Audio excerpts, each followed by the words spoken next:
Boa noite, estamos começando o seu programa chamado Cultura Livre. A gente está aqui hoje com o grupo Penumbra, eles que fazem teatro de sombra. Você aí de casa conhece? Sabe o que é teatro de sombra? Ou vamos descobrir aqui agora comigo, eu, Elo Godoy, que vamos ficar sabendo tudo o que é o Penumbra, o que eles estão fazendo. Que rolê é esse que eles estão fazendo, que eles já estão andando aí pelo Brasil todo. Então fique com a gente aqui no Cultura Livre, que agora a gente vai falar com Penumbra. Olá, Juliana. Oi. Boa noite. Boa noite, Elton. Boa noite. Sejam bem-vindos ao Cultura Livre. Um prazer ter vocês aqui para falar um pouco sobre a Penumbra. A gente agradece o convite. Eu fico muito feliz de ver um grupo cuiabano, né, saindo e contando a história de Cuiabá, contando a história de Mato Grosso, em São Paulo, em outras capitais. Então, assim, é muito importante a gente ver que a nossa arte está sendo levada por artistas tão bons quanto vocês. Assim, eu fico muito feliz. E conta pra gente, Juliana, você que é a diretora do grupo, a fundadora, né?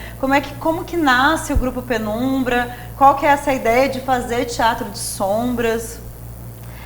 O grupo Penumbra nasce de um projeto lá do Sesc Arsenal, chamado Projeto Teatro Formas Animadas, que foi em 2018. Então é recente, né? Não faz tanto tempo. É um bebê ainda, né? Mas que já rodamos bastante. Então surgiu daí. Aí eu fui convidada, né, a ficar à frente desse projeto, né, a montar um espetáculo, e eu poderia investigar qualquer linguagem do teatro de formas animadas. Você já veio do teatro de formas animadas, né? Então conta essa história. Então o Sesc faz essa proposta para você, para o teatro de sombra, sabendo que você já tem alguma afinidade com as formas animadas, né? Sim, eu já vinha de grupos anteriores, né? Que trabalha com teatro de formas animadas, grupo Teatro de Brinquedo, que hoje não existe mais. E fora isso, sempre fui bastante curiosa, fiz bastante oficinas no Sesc, então sempre estava com o pezinho ali no teatro de formas animadas. E aí eu falei, eu vou pesquisar o teatro de sombra, porque era uma coisa que estava me instigando. Eu comecei a dar oficinas nos colégios pelo Sesc, né? Só que eu dava assim, oficinas só de recortar, não tinha bem muito, lúdico, né? Uma coisa lúdica e que não fosse tão difícil para as crianças fazerem. Então começou só com recortes de figuras, bem no nível fácil, né? Como que você definiria, então, teatro de sombra? Para o público que está em casa, não sabe o que é teatro de sombra, mas eu acho que tem uma coisa que todo mundo, você que está em casa, vai se recordar. Quando acabava a luz, que antes aqui em Cuiabá, gente, acabava a luz em casa, a mamãe pegava a mãozinha, né, e começava a fazer sombras na parede.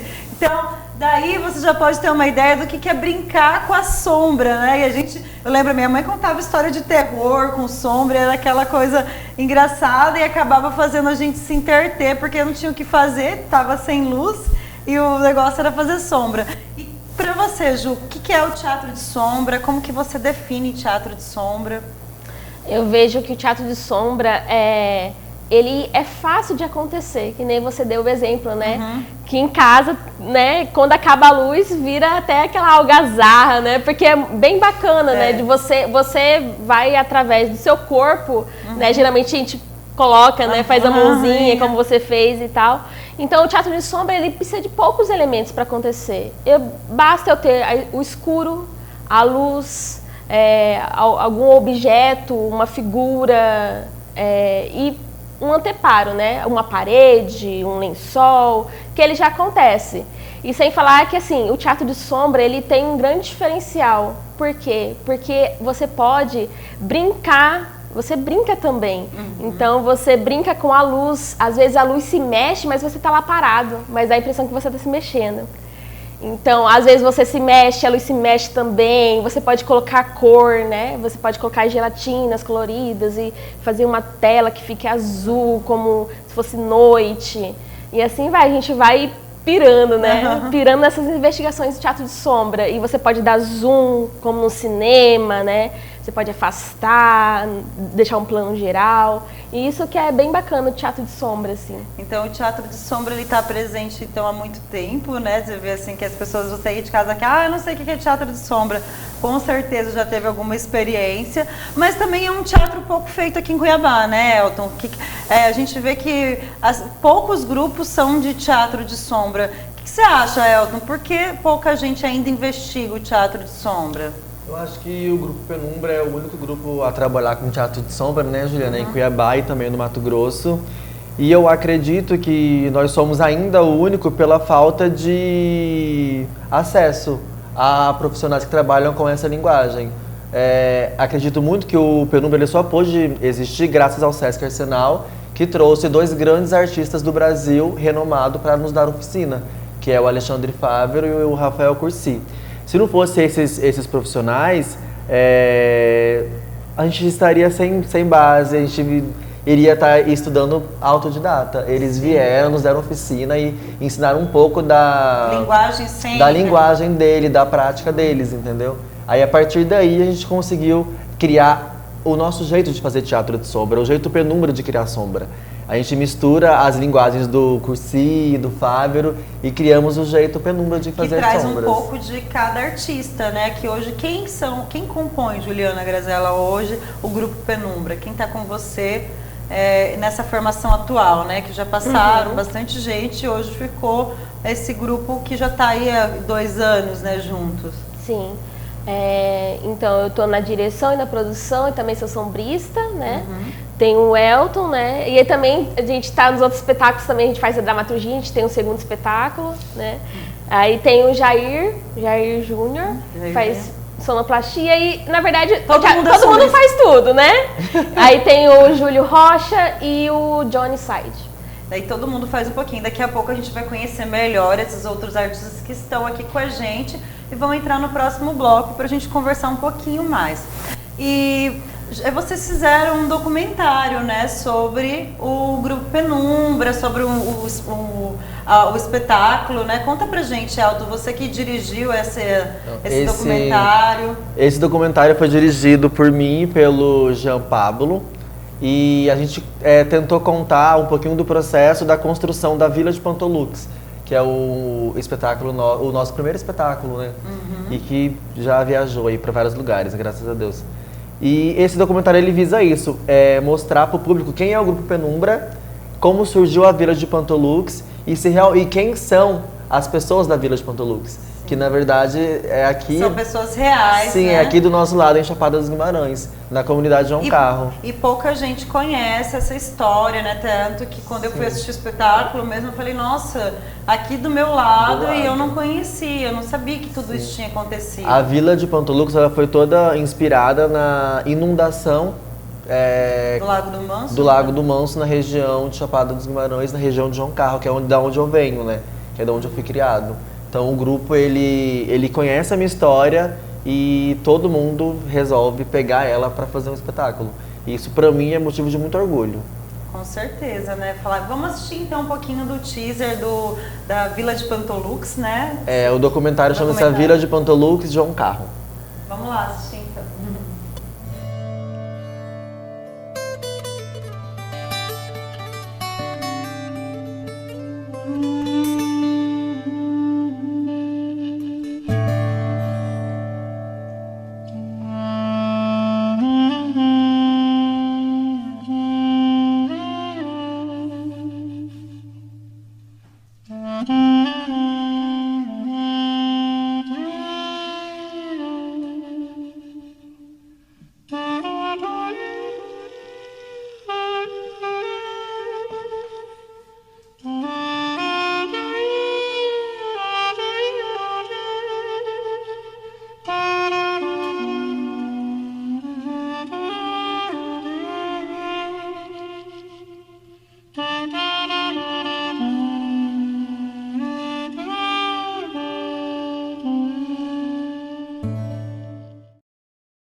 Muito legal, né? Que trabalho fantástico. É importante também falar que eu não falei, que a direção de fotografia é da Valesca Nunes.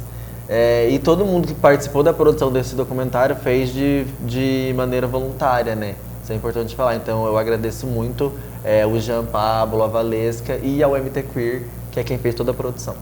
Nossa, então você vê que os artistas eles se unem, cara, quando porque a gente vê que a arte é resistência, né? A gente resiste a cada dia e as coisas não são muito fáceis para os artistas e você vê que tem um trabalho grande de pesquisa. Vocês foram a campo, levaram o Teatro de Sombra para a comunidade, né? Então conta pra gente um pouquinho, Ju, como que foi a saída à comunidade, você que não conhecia a comunidade, né? Conta pra gente como que foi ir lá e ver a história que vocês estavam contando e conseguir enxergar melhor, né, a situação mesmo. Assim, foi um impacto, assim, de ver o que você tava, porque antes eu conhecia só a história que o Elton contou pra gente, né? Então você vê, é diferente. E até a gente apresentou, apareceu aí no vídeo, que a gente apresentou numa sala. Então, tipo, foi totalmente diferente, porque a gente nunca tinha apresentado uma sala de aula. E a gente precisa de um espaço. A gente tem a tela e a gente precisa de um espaço atrás, relativamente grande pra gente conseguir, né, se mover ali. E a gente dividiu exatamente a sala entre a gente e as crianças. E nessa sala não tinha ar, estava bem quente. A gente improvisou também, como a gente precisava do escuro, a gente improvisou. O que a escola tinha era sacola de lixo. E a gente colocou nas janelas. O que deixou ainda mais quente a sala, porque a gente apresentou 10h30 da manhã. Aí imagina o calor que tava. Aí no final Elton parece assim, porque ele tava todo suado. Mas assim, o legal que foi assim, as crianças parecia que elas estavam tão concentradas, tão ali dentro do que a gente estava fazendo, porque assim, para elas, eu acho que é difícil chegar a esse acesso, né? Quando do teatro, quando que chega, né? E ainda falando delas, né? Falando da história delas. Sim, tanto é que quando apareceu, a gente tem um pé de caju, né? Elas falavam assim, é um pé de seriguela. É muito engraçado. Elas trazem para o cotidiano delas, né? E assim, apresentar, eu até falei pro grupo, né? Tipo, eu fiquei muito emocionada, assim, porque as crianças, logo quando vinha aparecendo as figuras, elas falavam assim, elas se identificavam ali. E eu me segurei, assim, pra não chorar lá atrás, porque realmente estava muito forte, assim, a emoção delas, assim, estava comunicando com a gente o tempo todo, né? E quanto contribui para o trabalho de vocês, né? Porque o teatro é essa troca, né? Plateia e artista o tempo todo. Então, quanto mais essa troca acontece, parece que o espetáculo, ele fica mais rico, né? A gente escuta quase que sempre, né, a reação do público. Mas lá em João Carro foi diferente, porque estava muito próximo da tela, assim. Assim, a tela estava aqui, o público estava ali. Então era muito, a gente ouvia tudo que eles falavam e isso afeta a gente lá atrás, né? E é como a Ju disse, teve determinado momento que a gente se olhou e tava todo mundo, cara, a gente tá em João Carro. Pra mim, né, que sou de lá, eu parei e falei, meu Deus, onde eu tô? Sabe, a minha comunidade tá aí fora. Então isso é muito forte pra mim. Isso foi... Você podia ser a criança que estava sentada lá, né? Um dia eu fui essa criança, porque lá a nossa comunidade passaram vários projetos por lá. E um deles era sobre cinema, que hoje é uma das áreas que eu mais atuo, que é no audiovisual. Então eu já fui um espectador e eu sei o quanto que isso inspira, o quanto que isso faz com que a criança ou que o jovem acredite que ele também pode, né? Com certeza. E ver alguém de lá levando cultura pra lá, acho que é ainda mais forte. Falar se ele conseguiu, eu também consigo, né? Então, além de estar lá e levar esse trabalho maravilhoso, é inspirar, né, novos artistas ou até mesmo outras profissões. Fala assim, não, as pessoas vão atrás de seus sonhos, né? E isso é importante. Ainda mais ver o Elton, né? Tipo assim, vai se inspirar na história dele, né? Ele morou lá, né? E ver ele que veio pra cá, veio estudar. Então, eu acho que vale não esquecer também de agradecer, né, as pessoas que nos receberam, os pais do Elton, as pessoas da escola, a coordenadora, a diretora. Luzia, né? Lembrando que esse trabalho de vocês também foi todo voluntário. Sim, a gente teve pouquíssima ajuda para ir para João Carro. Para ir para João Carro daqui para Chapada são 50 quilômetros, da Chapada até a Balsa são mais 48, tem que fazer uma travessia de balsa de 7 a 10 minutos. Aí anda mais 5 minutos 5, 6 quilômetros de estrada de chão. E, tipo assim, a gente não teve apoio, sabe, de quase que nada. A escola que nos apoiou muito. E uma vereadora, E duas né, vereadoras. que é- Não foi, a vereadora Rosa Lisboa, que ela foi lá pra assistir. Ela foi assistir. E aí o vereador da própria comunidade, que foi o Paulo César, também colaborou, mas não foi lá pra assistir, infelizmente. Mas eu fiquei muito feliz de ver uma vereadora lá assistindo o nosso trabalho. Porque, de certa forma, isso afeta, né? Que nem, acho que o Jair que falou. Que a gente estava numa sala sem ar-condicionado, sem nada, mas todas as crianças ficaram até o final. Eram quase 150 crianças numa salinha de aula, dividida no meio com a nossa tela. Então, isso, de certa forma, mostrou para a vereadora a realidade daquela comunidade. Ali precisa urgentemente de uma sala multimídia e tudo mais. Então, Climatizada, né?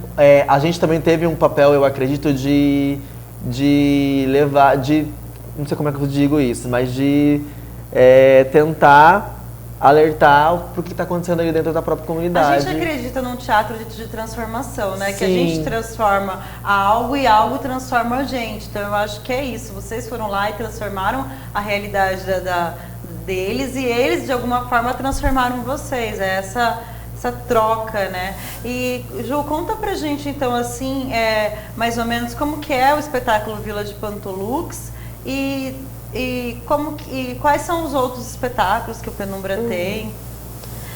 Então, o espetáculo A Vila de Pantolux surgiu, né, uma vontade minha de falar de ciência. E aí todo mundo veio comigo procurar sobre como surgiu a lâmpada elétrica. E aí, falando disso, a gente se deparou com uma usina hidrelétrica, né, que é onde surge toda a energia, né? E aí depois veio a história do Elton para juntar isso tudo. Então, a gente vê uma comunidade, né, realmente rural e tem uma pessoa, um homem que quer colocar avanços tecnológicos naquela comunidade. E sem falar que a comunidade também precisa cada vez mais de consumir energia, né? A gente vê que é uma coisa atual, né? Que é uma coisa que, na verdade, não acontece só nessa comunidade, né? Acontece Sim. também em todo Mundial. lugar, mundial, uma coisa mundial. Então, e até onde vai esse progresso, né? Até onde a ganância vai, né? Sim. E aí a gente tem essa barragem que se rompe, né? E inunda toda uma comunidade, toda uma cidade. E isso a gente fez isso antes de acontecer esses alertas de barragem, antes de acontecer Brumadinho.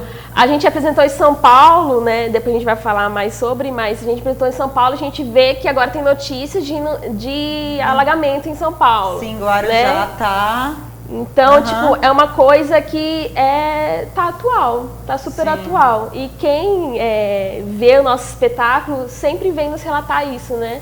Fala, nossa, como que isso é global, né? Mundial. Tipo, vocês contam uma história de vocês lá, mas isso acontece em todo lugar, né? Sim. E a gente tem esse espetáculo, nosso primeiro espetáculo. E aí tem também o Sombreando Lendas, que estreou ano passado, né? Em 2019. E a gente também já apresentou, né? Algumas vezes. Sim. E a gente também traz também a nossa... da onde a gente vem, que a gente fala de causos, né? Lendas de Cuiabá, que tem o Minhocão do Pari. Também de Mato Grosso, né? Tem a lenda do Auauô, que muita gente não conhece, né? Mas veio do interior de Mato Grosso. A gente resgata o contador de história, né, cuiabano, a cultura cuiabana de ir pro quintal, ouvir história dos mais velhos. A gente tem a brincadeira do linguajar cuiabano também, que o Jair traz. A diferença entre os dois espetáculos é justamente a gente quis se desafiar, porque na Vila de Pantolux o enredo, a história toda é narrada, não tem verbos, não tem alguém contando, mas tem a sonoplastia que conta a história, dos momentos da história. E já no Sombreando Lendas, a gente tem as pessoas que falam, nós também estamos como atuantes, então a gente tem, além da sombrista, atua fora da sombra. Então tem uma história que acontece na sombra, tem uma história que acontece fora da sombra e todo esse enredo. E sem falar que tipo, a gente também usa, diferentemente da Vila de Pantolux, só tem uma telona, a gente usa também uma cabana do lado.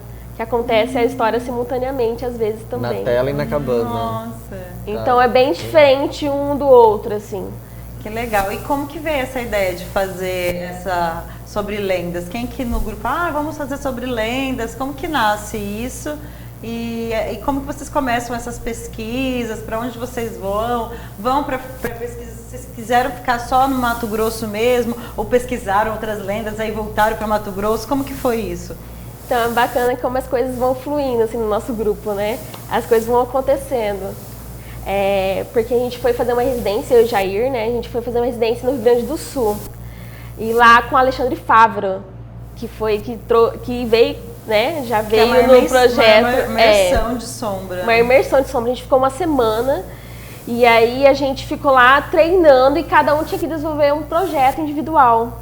E o meu projeto era o Minhocão. Fazia muito tempo que eu queria fazer alguma coisa artisticamente sobre o Minhocão do Paris.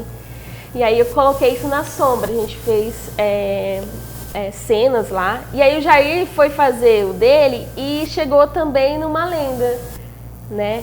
Que é a lenda, qual que é a lenda mesmo? Mula sem cabeça. Da mula sem cabeça, justamente. Aí a gente percebeu, eu peguei uma lenda, ele pegou uma outra lenda, né? Aí a gente contou, quando a gente voltou, né, pro grupo, a gente passou, né, o que a gente aprendeu lá. A gente falou dessas lendas e falou assim, gente, que tal a gente fazer o nosso próximo espetáculo sobre lendas, né? E aí tava mais aberto, né, sobre lendas. Só que aí eu já tinha o Minhocão, né? Aí tinha a Mula Sem Cabeça. Aí alguns foram pesquisando, aí a gente falou assim, por que não voltar para nossa região, né? Trazer as lendas de Mato Grosso. Mas a gente não fica somente com as lendas de Mato Grosso, né? A gente tem o lobisomem que acaba sendo não só Mato Grosso, mas envolvendo geral. Né? A Mula Sem Cabeça também, muita gente. O Homem do Saco. Então são essas lendas. Lendas que você conta em qualquer lugar e todo mundo conhece, né? Em qualquer lugar do Brasil todo mundo conhece. Sim. E aí então nasce como que é? Sombreando Lendas. Sombreando Lendas. E quem faz a dramaturgia do Sombreando Lendas, que você fala que é um pouco diferente? Quem é que assina a direção, a dramaturgia? Então, a dramaturgia tem eu, Elton e o Jair. Nós se juntamos e fomos montando essa dramaturgia, né? Até chegar no consenso, assim, de como seria melhor. Porque, olha, dramaturgia a seis né? mãos, não é a 6 mãos, fácil. 3 cabeças. 3 cabeças. Mas eu acredito que na Sombreando, como a Ju falou, fluiu tão tranquilamente que acabou que não foi sem grandes. Foi muito tranquilo para fazer. Então é engraçado, né? Que bom que foi assim, porque a gente percebe esse entrosamento de vocês, como é grande, né? Só uma informação sobre o nosso documentário, ele não está disponível ainda na internet, a gente mandando ele para alguns festivais.